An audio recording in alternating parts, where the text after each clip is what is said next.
అబ్బా ప్లీజ్ అక్కడ నాకు కన్సీలర్ ఉంది తీసుకురావా. ఓకే ఒక్క నిమిషం.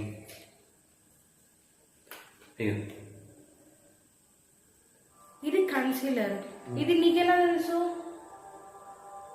అంటే మామూలుగా అబ్బాయిలకి ఎవరికి తెలీదు.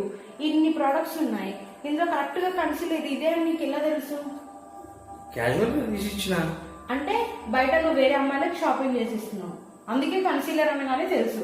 ఎప్పుడైనా నాకు ఏదైనా మేకప్ కిట్ తీసుకొచ్చావా? పోనీ నేను ఏదైనా ఆర్డర్ చేస్తే అదేంటని అడిగావా? అసలు ఎవరికి ఇచ్చావు నువ్వు? డైరెక్ట్ చూడండి, డైరెక్ట్ కన్సీలర్ తీసి ఇచ్చాడు. చెప్పు ఎవరు అమ్మాయి? ఎవరికి? ఆమెకి ఏ ప్రొడక్ట్స్ కొనిస్తున్నావు? ఏ బ్రాండ్స్ కొనిస్తున్నావు? అమ్మాయి ప్రొడక్ట్స్ కాదు, ఇందులో మాయిశ్చరైజర్ ఉంది, స్ట్రోక్ క్రీమ్ ఉంది, ప్రైమర్ ఇది ఉంది, ఫౌండేషన్ ఉంది, సన్ స్క్రీన్ ఉంది. ఇవన్నీ వదిలేసి డైరెక్ట్ గా కన్సీలర్ ఎందుకు తీసి ఇచ్చావు?